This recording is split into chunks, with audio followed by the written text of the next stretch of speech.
Okay. Hello. Hello, everyone. Welcome. And hello to those who are here at Triangle. I'm Lisa Lam from the Center for Innovative Service Learning. Again, welcome you all to this workshop.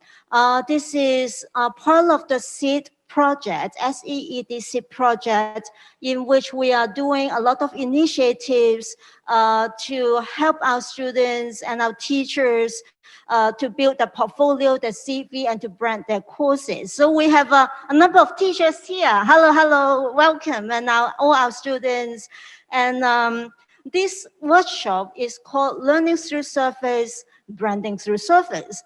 The reason for this is that we've seen a lot of students doing a lot of meaningful work, very impressive surface learning projects, and yet many of them, they do not know how to brand and capture this experience. So we're having this workshop. We have our student trainers, professional student trainers, telling you how to capture and to brand your project professionally. So we've been talking to a lot of employers, and you know what? Many of them, they appreciate a lot the project of our students.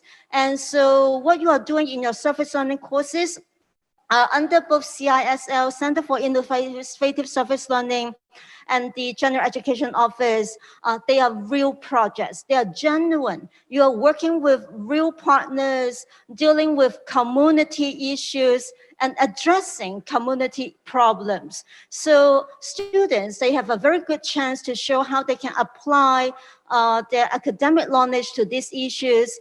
And employers, they all see this as very authentic. They are evidence-based. So you are not doing case studies anymore. They are not some imaginary issues. You are tackling complicated issues and dealing with a lot of community members. You have to look at the diversity, talk to them, and dealing with what we call real persons.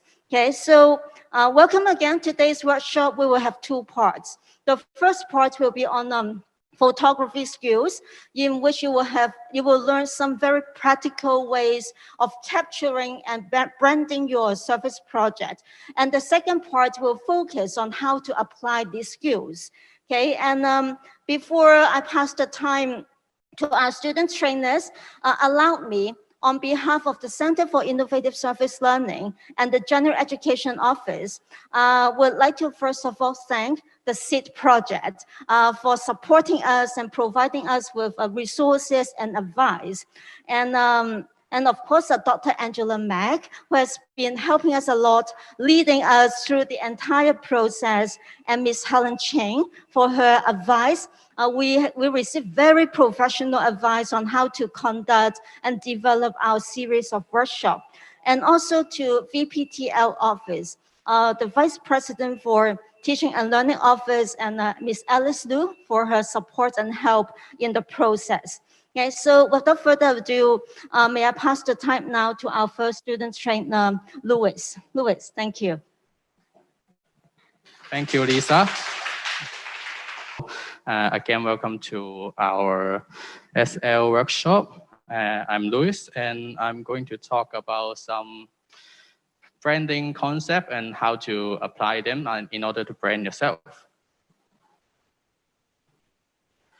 So first of all, I'm going to talk about some concept and ideas of branding and why photography is related to branding.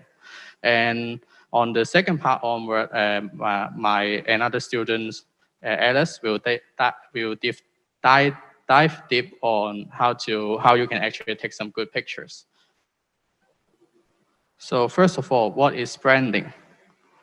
Branding is endorsing products and services with the power of a brand. And branding can also empower you. Basically means that branding allows you to present the best part of yourself to others. Branding through service is a process of giving meaning to you by showing experience of service learning in other minds. It helps people to quickly identify you and help you to stand out among other competitors. So when you are in like interviews or job applications, you need a proper branding to properly present yourself. Sometimes a CV or resume with just text doesn't really mean much to your employers, or maybe when you apply further studies. So why is branding important to you? So here is a situation. I wish you can look at it and try to pick one. So the situation is that two students hand in their reflection papers about tutoring primary school students. So there is report A and report B. And may I know which report you would prefer to choose or prefer to read?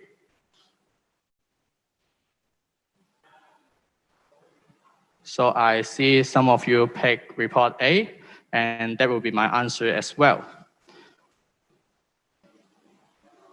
So let's look at the two reports again. For report, for report B, of course, it's a very pretty cover and the image is very clear. But however, the report the cover doesn't necessarily present your ideas and message.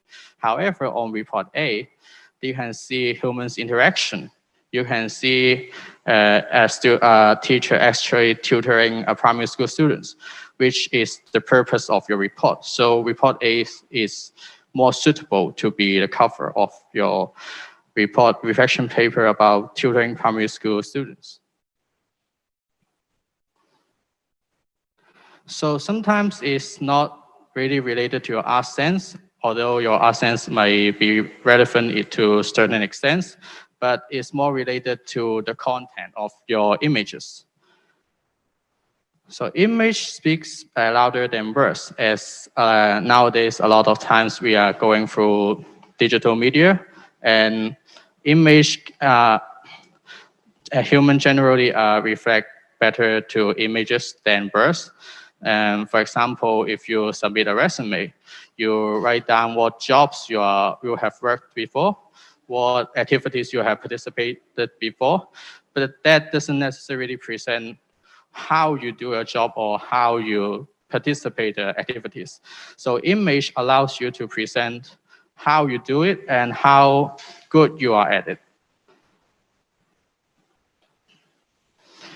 So for how to brand your work, of course, the first step is to take good photos.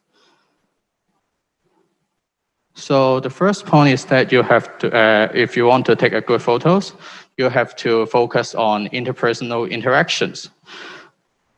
For example, you can see on the bottom photo, you can show some interaction with elderly when you are participating in voluntary work related to elderly or visiting elderly. So it's more powerful to have a photo like this than just you and the elderly smiling together. So you can see interaction there is that the volunteers are presenting something to the elderly, which sends a message. Second is you have to choose the photo, you have to take the photo to fit the theme and send a message. For example, again, if you are doing elderly service, you would like to show that you are patients around elderly, and you would like to show that the elderly are happy around you. So just like the picture at the top left corner, you can see these two elements in it. So it sends a message that you are good around elderly. The third point is that you have to shoot important people from multiple angles. Of course, if you are taking photos for your own branding, you are the stars of the photos. So you have to be in the photo, and you have to be the spotlight of the photos. So basically, you can see here are some photos of Mr. Xi, and all of them are showing that he is the center, or he is the main character of the photos and the stories. It doesn't necessarily have to be put in the center, but it have to show that you are a big part of this story. The fourth point is to capture emotions. Of course, you would like to create a more positive vibe when you want to present yourself, such as when you are participating in some fun events, you would like to express some happiness or smiles, or when you are maybe tutoring secondary school students, you would like to show seriousness and patience towards them. It's very important because even if your pictures have a story, you will still need to have a great facial expressions to create a better tone to suit the pictures.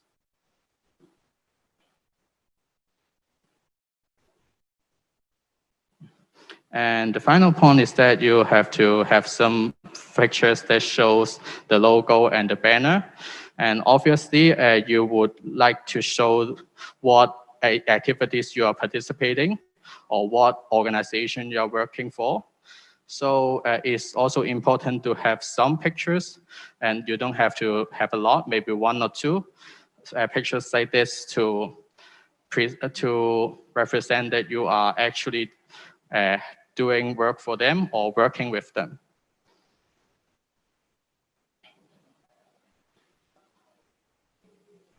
So here are some examples that we can discuss about.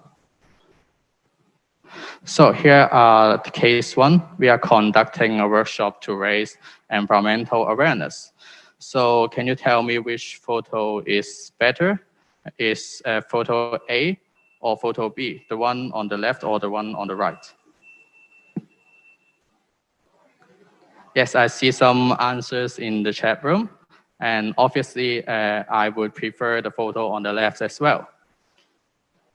As you can see, the photo on the left are showing interpersonal interaction. You can see people actually there participating in the event and maybe doing some handcrafting.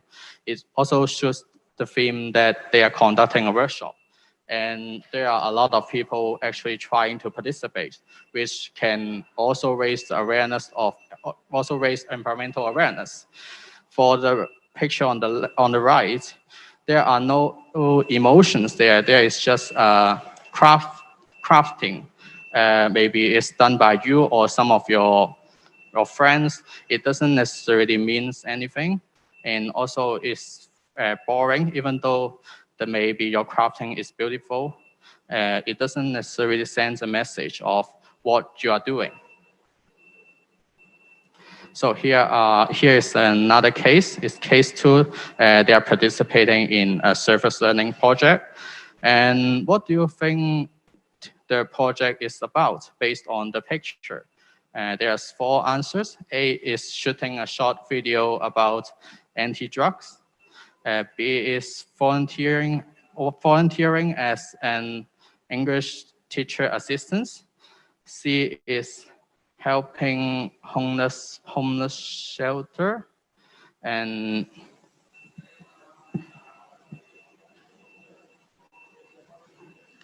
D is writing a guide on available community service. Which one would you think is the correct answer?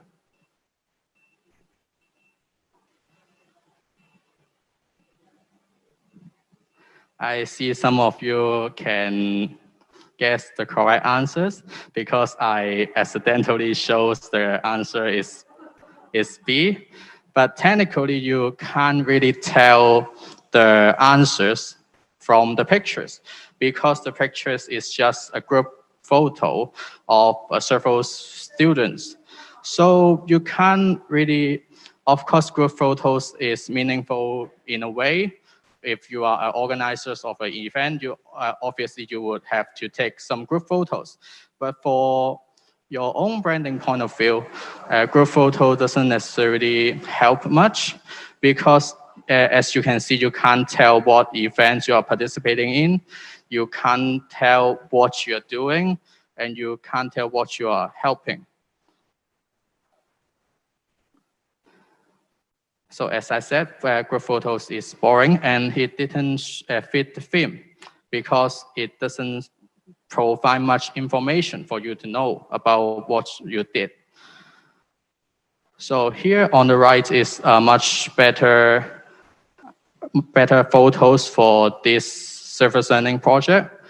You can see a person actually try to tutor some children, which is much more ideal because you can see what the person is doing. You can see emotions. They are enjoying tutoring the children, and it shows the theme. It's warm and touching. So it's also highlight the enjoyment of the person, not just the person, but also this. You can capture the emotion of the students, the children you're tutoring. So it's a more well-rounded story for you to tell in order to properly brand yourself.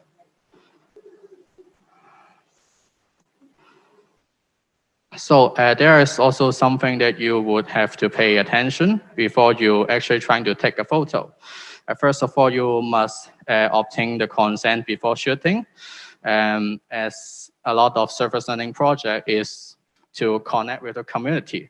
So a lot of times you have to deal with different people. Even it's just your classmates or other students, you still have to obtain consents before shooting because some of them may not be comfortable being filmed or they don't want to be on the public. So this is a very important thing to do before you actually trying to take a photo.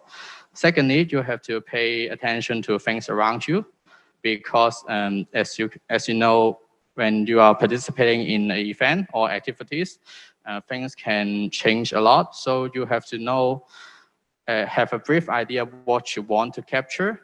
So you can pay attention to all the things around you. When the things you want to capture actually happens, you have to seek the opportunity to actually take the picture. Otherwise, maybe the opportunity will be gone for like 2 or 3 seconds.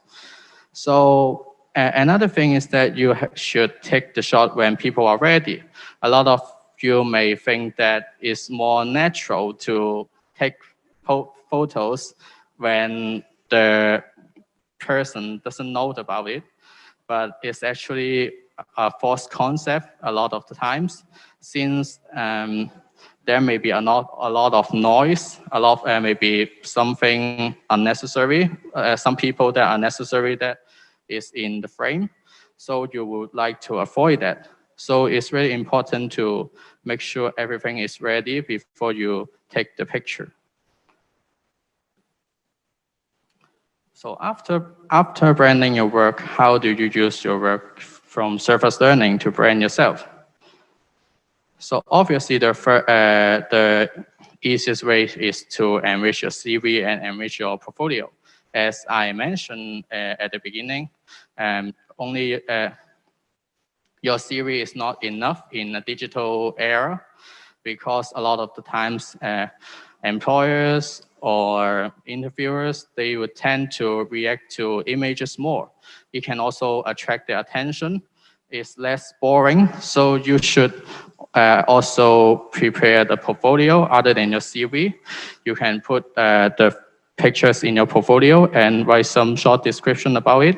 It's more effective to just write paragraphs in your CV because it can prove more than just text. So also, your service learning experience can enrich your personal experience for interviews. Service learning helps prepare students for the job market. However, employers would like to see the ability to apply knowledge and skills to the real-world setting, which service learning can definitely help about it because service learning is about connecting with the community. So it's also important to put those skill set into your interviews or anything in your future so you can present yourself in a better way.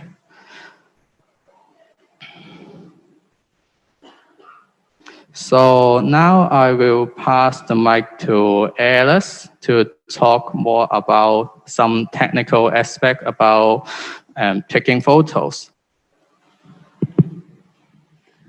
Hi everyone. We are now discussing about the branding issues. So now I'm going to talk about something about camera basic approach.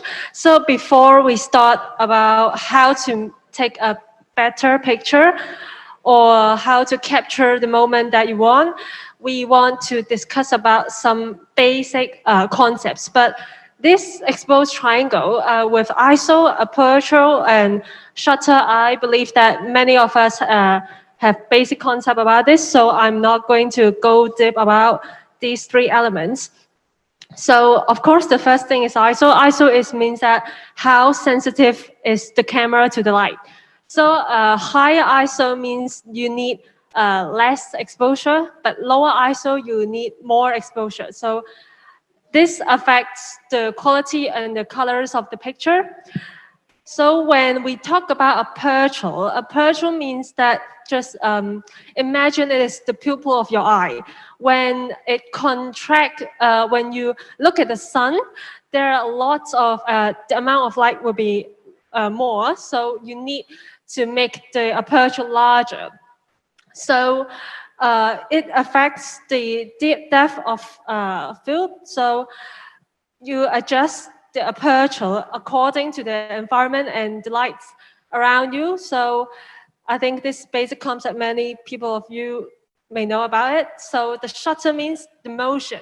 So how fast you blink your eyes is like the shutter. So when the motion stops, it's basic on how fast you tune your shutter, so you can keep your shutter wide or tight to adjust the light as well. So these three elements actually affect each other. So it is quite important when you take a picture. If the shutter is too slow, the motion may stop, will be less clearer. So this is about the shutter.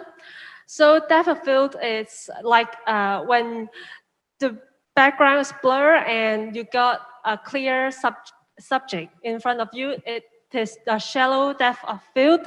So what condition we use shallower depth of field is we need to stand out the subject to make it attractive, or the background is too messy that you can't avoid, and everything around in the environment you want to get rid of, you can use shallower depth of field. So there are three shooting modes that you can choose. The first of it is P mode. It is programmed automatic, but it is different with full automatic because you need to turn on the flashlight by yourself if you need. So it is not actually full auto because you need to adjust the light by yourself according to the environment around you. But aperture and shutter can be adjusted by the camera itself. So the second one is S mode. S mode is using shutter as the first condition. So the speed of shutter will be the first priority to be settled, and ISO and aperture you need to adjust it according to the exposure. So higher speed of shutter, you can capture the moment that the object moves fast, and slower speed can capture some waterfalls to make it smooth. So what time we use S mode is when we want to capture the animals running around, spots or cars moving. So we can use S mode. And this is why we use S mode to shoot some waterfalls or cars. So for A mode is using aperture as the first priority. So we settle aperture and then the shutter and the ISO. So when we have a shallower depth of field, we can tune up our aperture up. And when the background and the foreground is clear, that means it is a deeper depth of field. We need to tune the aperture a little bit smaller. So when we are using 8 mode, we use 8 mode usually for portraits. You using it to photo some man or subject only, and we can get a blur image or a background. So this is what we use for these three modes. So most difficult thing for we to capture some better photos or films is about the lenses. Lenses, when we use lenses, there are different focus length. Okay, here is there's 11 lenses. The first you can see 14 meters. The last one is 400 meters. That means this one is longer and this one is shorter. So what time we use the shorter? When we are capturing something around us or we need the environment or background information, you want to capture the background as well as the subject in front of you, both of them, you can use a shorter one. But then there is a problem that when we use very short focus length of lens, like 40 meters, 24 meters, you can see that the face and her environment will be widened. Her face seems very fat, so this is what the disadvantage of a short focus length lens. So for longer focus length of lens, it is mostly used for portraits because we want to stand out the film or the subject in front of us, but then you can see that the background is blurred because the background will be, we can capture less information about the background.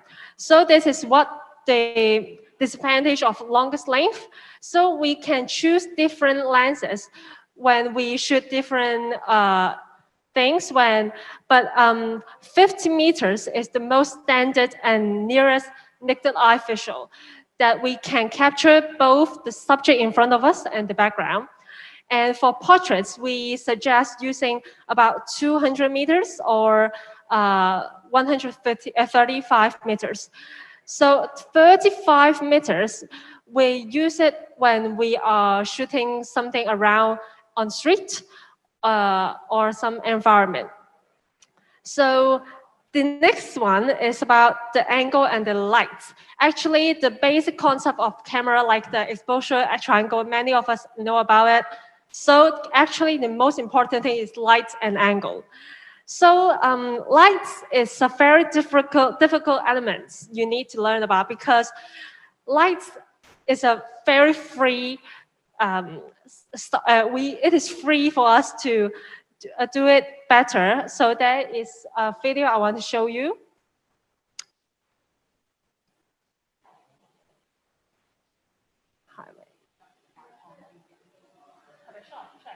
Okay, here is the video. You can see that the light is coming around in 360 degrees.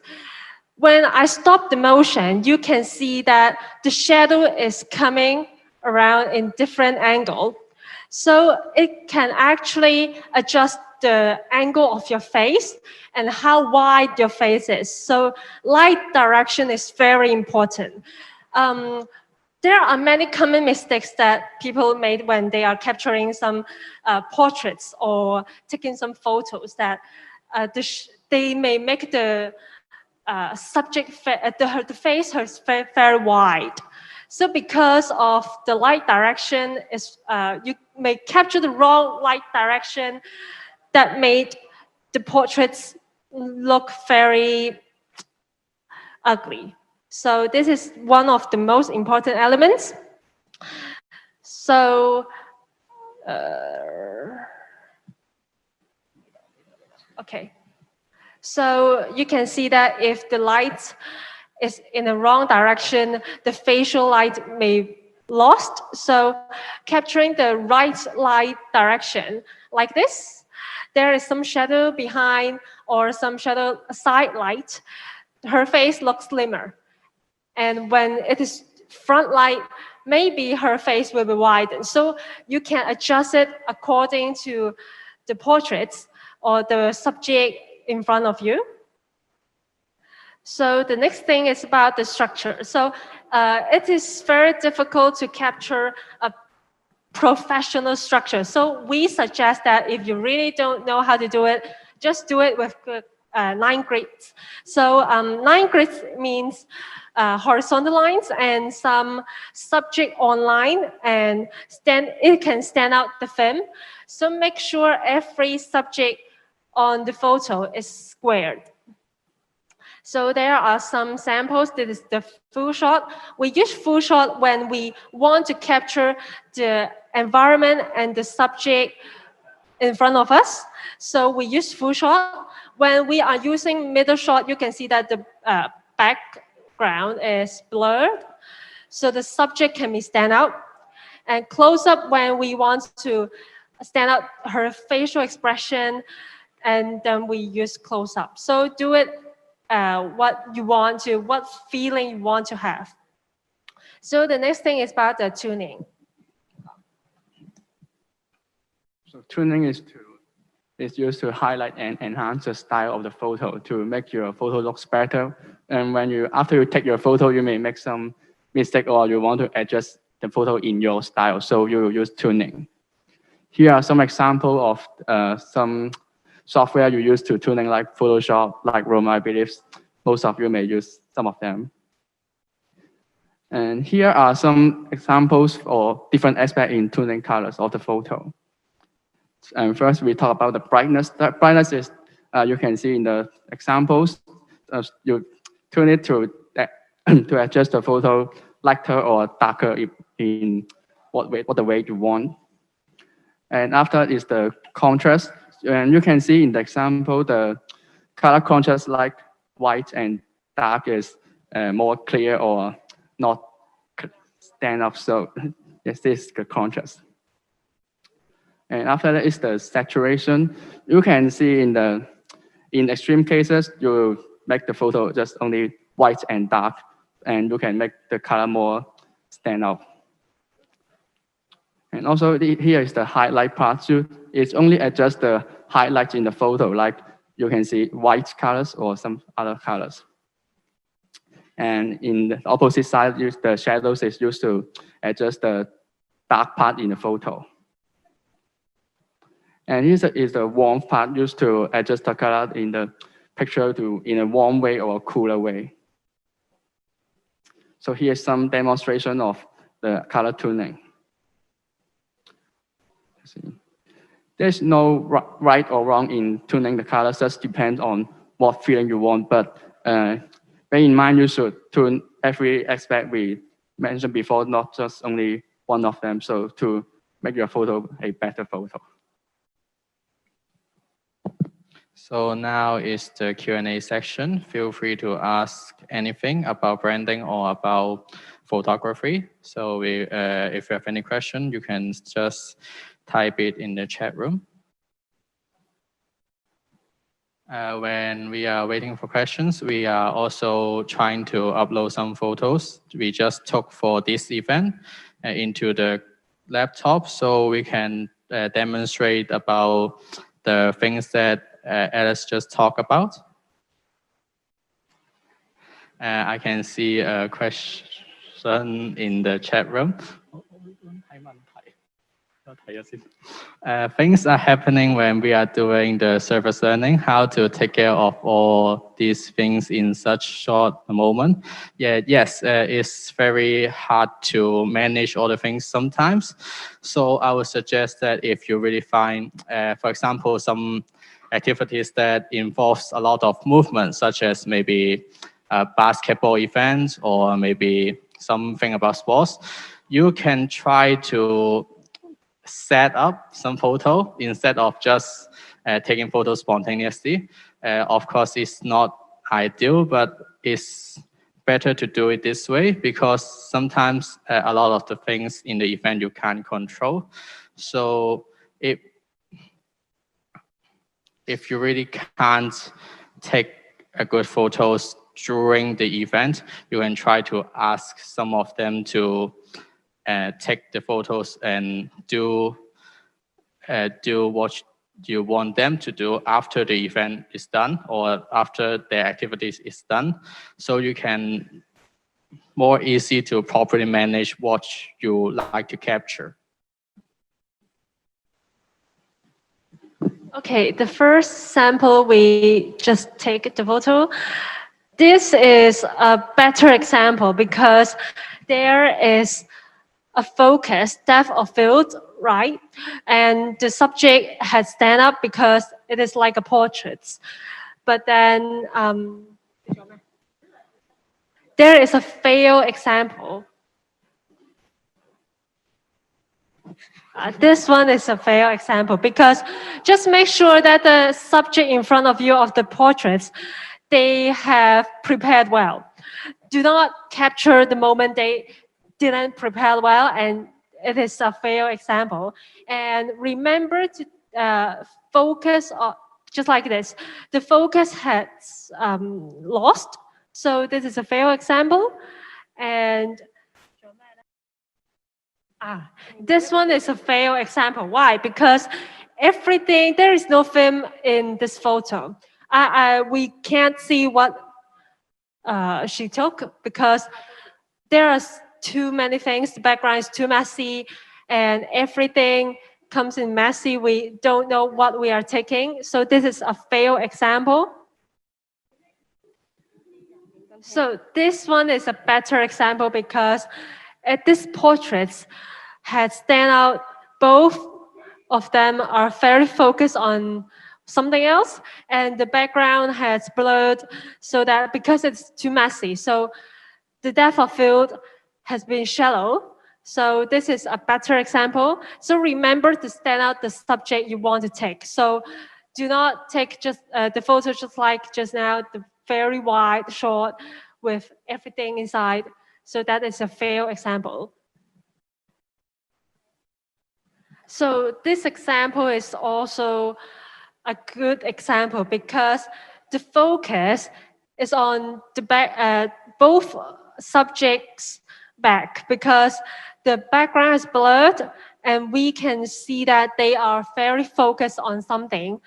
Not only their front face is one of the method to take photos. Taking something at the back is also okay with some portraits. So actually this example is a bad example because what I said just now, the light direction is very important and there's no light around and it is dim. So this example is not a request. So we need, or if you really take something like this and you don't have any other photos to take, so you can tune it by yourself, but it might be a little hard. So remember tuning every elements we talked about just now. If you really take something like this, there are some things you need to pay attention to. Maybe some street sleepers, they may not want you to take some photos of it. So what we experienced, we usually take a longer focus length lens and we take it at the back. Maybe like the student and the street sleepers right in front of you. So you take a little bit backwards or behind the street sleepers and use the longest focus length of lens and zoom a little bit so to focus on both of them. And this is one of the way you take some photos of them. So that's just make it distance with them. And this is one of the method. So this is one of the bad example. First of all, both of them are not prepared, and one of them, the eyes blinked. So this is a bad example, and also it is not stable, this photo. So make sure everything is stable on your photo. So handheld is a very big challenge for you if you don't have any tripod on your hand. So if you are taking photos with camera. So this is one of the thing that you need to pay attention to.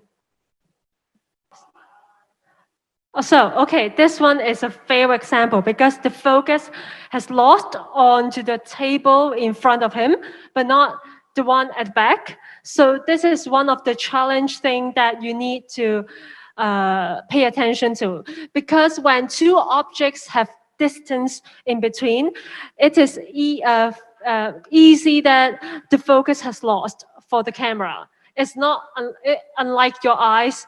It might easily lose your focus, so be aware of it. So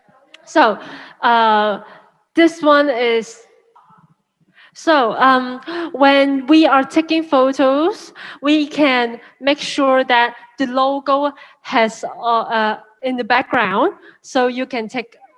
So this one is one of the good example because it got a logo behind, and the focus on the man or the portraits didn't lost. So this is one of the good example for both logo and the portraits. Um, this one is not a very good example because you see that the lights, the lights around, yes, except overexposed. And this man, his best angle is not right right on the right, but on the left. Because we got some example just now at the first 4 pictures, we can see that the camera lens is right on his right. So this is a better angle for this man. So make sure that the light direction and the angle is good enough for the portraits. So if you have any questions, you can just type on the Zoom. We can see that and we can answer for you. If you are taking photos on camera, remember you can transit to the computer directly, but not through WhatsApp, because WhatsApp will compress the photo and the quality will be lower. As well as iPhone, if you have any photos taken in iPhone, you can make it, you can transfer it through AirDrop, but not in WhatsApp, because WhatsApp will compress it also. So pay attention to this as well.